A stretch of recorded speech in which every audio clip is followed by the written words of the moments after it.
Rotterdam में एक आदमी है जिसने पिछले 3 सालों से अपने फोन नोटिफिकेशंस चेक नहीं किए हैं। इसलिए नहीं कि उसका फोन खो गया, इसलिए नहीं कि वो दुनिया से कटकर कहीं चला गया। वो एक लॉजिस्टिक्स कंपनी चलाता है जो 40 देशों में काम करती है। मतलब वो शायद तुम्हारी जान पहचान के लगभग हर इंसान से ज्यादा कनेक्टेड है।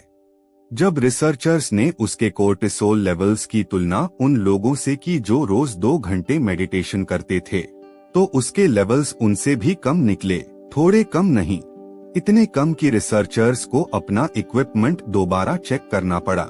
वो मेडिटेशन नहीं करता, वो जर्नलिंग नहीं करता, उसने अपनी पूरी जिंदगी में कभी डिजिटल डिटॉक्स भी नहीं किया।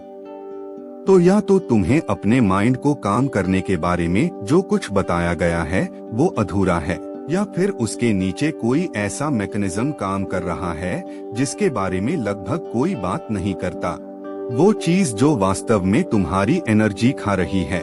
1920 के दशक में एक साइकोलॉजिस्ट थी, ब्यूमा ज़ेगरनिक। उन्होंने वियना के वेटर्स में एक अजीब बात नोटिस की।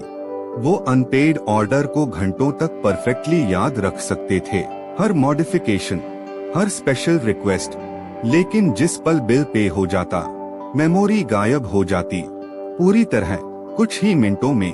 असल में तुम्हारा दिमाग अधूरी चीजों को अलग तरह से ट्रीट करता है। वो उन्हें एक्टिव रखता है, बैकग्राउंड में चलाता रहता है, चुपचाप अटेंशन कंज्यूम करता रहता है, चाहे तुम्हें इसका एहसास हो या नहीं। इसे ओपन लूप कहते हैं। और यहाँ वो बात है जो पूरी कहानी को नया अर्थ देती है। तुम्हारा दिमाग सोचने से नहीं थकता, वो पकड़कर रखने से थकता है। वो ईमेल जिसका जवाब अभी तक नहीं दिया, वो डिसीजन जिसके बारे में तुम अभी सोच ही रहे हो, मंगलवार वाली वो बहस जिसे अभी तक रिजॉल्व नहीं किया, इनमें से कोई भी इस समय ज्यादा प्रोसेसिंग पावर नहीं ले रहा। लेकिन ये सब ओपन फाइल्स हैं, और ओपन फाइल्स की एक कीमत होती है, चाहे वो बस वहीं पड़ी हो, कुछ भी न कर रही हो। रॉटरडैम वाला आदमी इसलिए शांत नहीं है क्योंकि उसने स्टिम्युलेशन हटा दिया है, वो इसलिए शांत है क्योंकि उसके पास बहुत कम ओपन लूप्स हैं। और ये सिर्फ एक स्किल नहीं है, ये 8 स्किल्स हैं, और ज्यादातर लोग उनमें से सिर्फ एक का इस्तेमाल करते हैं, वो भी गलत तरीके से। टेक्निक एक एक्सटर्नल हार्ड ड्राइव। वेक फॉरेस्ट के रिसर्चर्स ने एक दिलचस्प एक्सपेरिमेंट किया। पार्टिसिपेंट्स को एक अनफिनिश्ड टास्क दिया गया, फिर कहा गया कि वो अभी उसे पूरा नहीं कर सकते। आधे लोगों से कहा गया कि वो ये लिखें कि बाद में वो टास्क कब और कहां पूरा करेंगे। बाकी आधे लोग बस बैठे रहे। जिन लोगों ने प्लान बनाया, उन्होंने उस टास्क के बारे में लगभग तुरंत सोचना बंद कर दिया।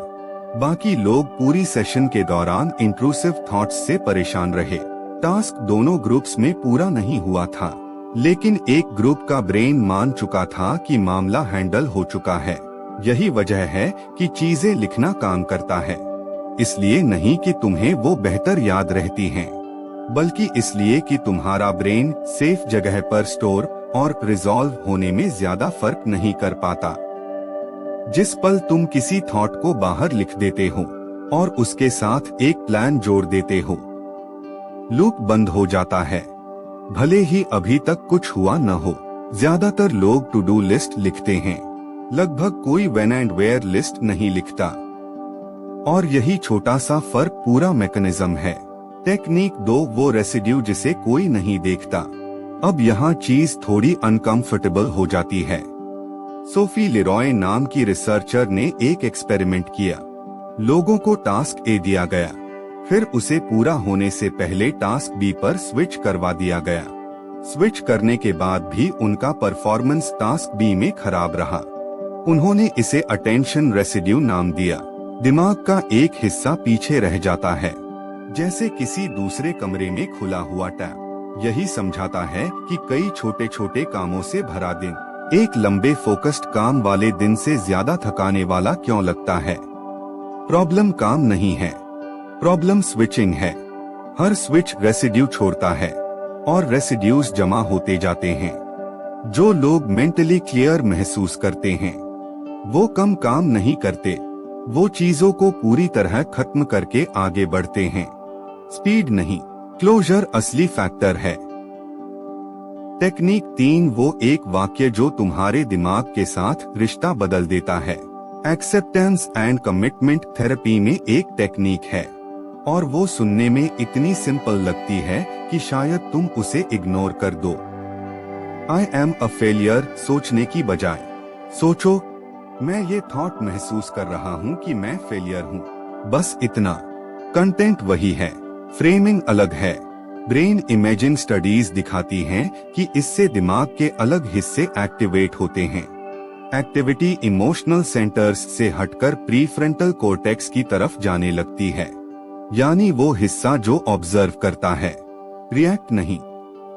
और यहाँ सबसे अजीब बात है, थॉट गायब नहीं होता, वो वहीं रहता है, लेकिन फैक्ट की तरह बिहेव करना बंद कर देता है और वेदर की तरह बिहेव करने लगता है। कुछ ऐसा जो गुजर रहा है, कुछ ऐसा नहीं जो तुम हो। यहाँ ओपन लूप थॉट नहीं है, तुम्हारी उससे पहचान है, और वो लूप सिर्फ एक सेंटेंस में बंद हो सकता है। टेक्निक 4, उस चीज को स्केड्यूल करो जिसके बारे में सोचना बंद नहीं कर पा रहे। क्रोनिक वरी के लिए क्लिनिकल सेटिंग्स में एक टेक्निक यूज की जाती है और वो सुनने में लगभग मजाक जैसी लगती है।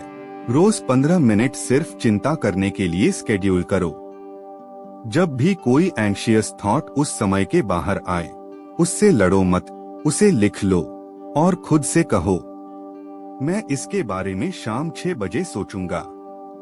स्टडीज दिखाती हैं कि 2 हफ्तों में इंट्रूसिव थॉट्स कम होने लगते हैं, लेकिन चिंता को पोस्टपोन करने से वो कम क्यों होती है? क्योंकि दिमाग तुम्हें परेशान करने की कोशिश नहीं कर रहा, वो सिर्फ ये सुनिश्चित करना चाहता है कि कोई जरूरी चीज भूल न जाए। जैसे ही उसे भरोसा हो जाता है कि उस चीज का एक तय समय है, अर्जेंसी खत्म हो जाती है, लूप का काम खत्म हो जाता है। ये टेक्निक एक जैसा ही मैकेनिज्म है, बस टास्क की जगह इमोशन पर लागू होता है। ब्रेन को रेजोल्यूशन नहीं चाहिए, उसे रिजर्वेशन चाहिए। टेक्निक 5, वो साइलेंस जो तुम्हें बनाता है। एक कॉन्ट्रडिक्शन है जिस पर बैठकर सोचना चाहिए। जो पल सबसे अनप्रोडक्टिव लगते हैं, ट्रेन की खिड़की से बाहर देखना, बिना पॉडकास्ट के चलना, सोने से पहले चुपचाप लेटना।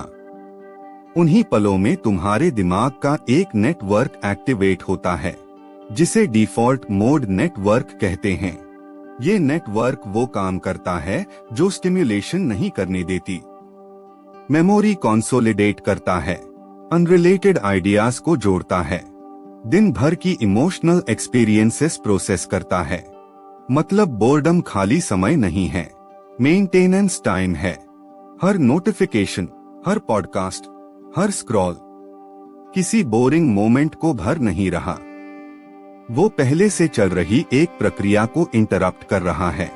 जो लोग कहते हैं कि उनके बेस्ट आइडियाज शावर में आए, वो लकी नहीं हैं, उन्होंने बस अपने डिफॉल्ट मोड नेटवर्क को काम खत्म करने की जगह दी। टेक्निक 6, वो क्लटर जिसे तुमने देखना बंद कर दिया है। प्रिंसटन रिसर्चर्स ने एफएमआरआई की मदद से स्टडी की कि क्लटर्ड एनवायरनमेंट और क्लीन एनवायरनमेंट में काम करने पर क्या फर्क पड़ता है।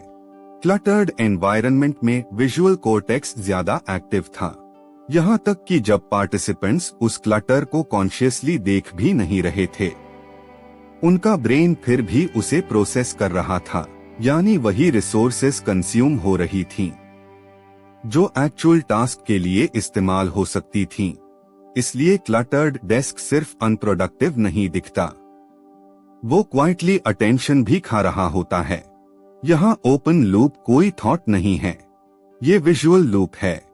तुम्हारी आंखें छुट्टी पर नहीं जाती, सिर्फ इसलिए कि तुम्हारा दिमाग कहीं और है। टेक्निक 7, वो ब्रीदिंग पैटर्न जो पैनिक को बीच में रोक देता है।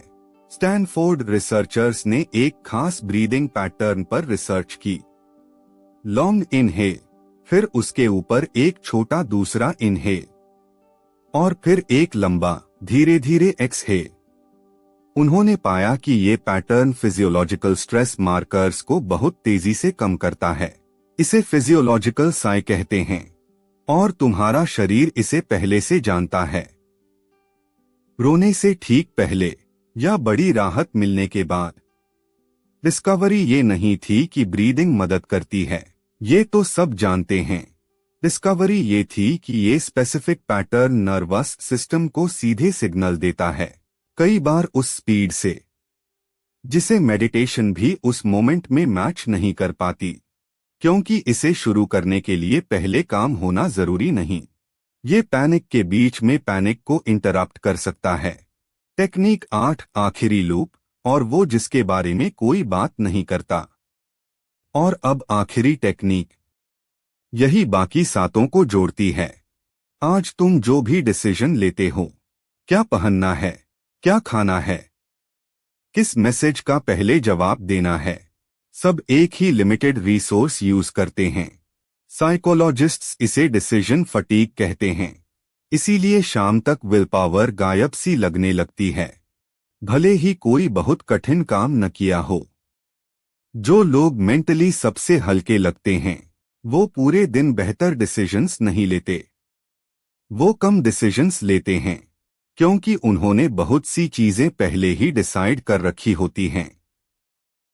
चॉइस खुलती ही नहीं, लूप बनता ही नहीं।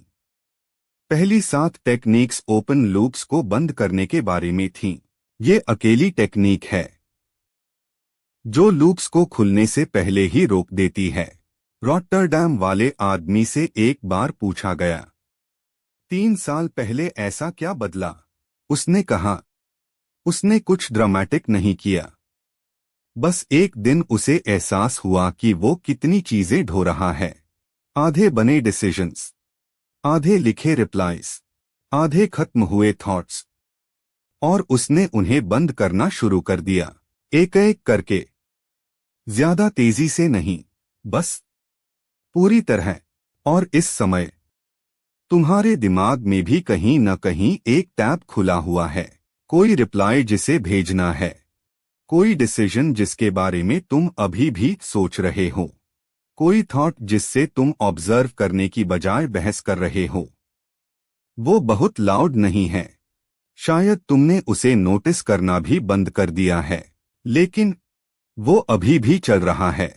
अगर आपको इस वीडियो कोई भी वैल्यू मिली है तो चैनल को जरूर सब्सक्राइब करें।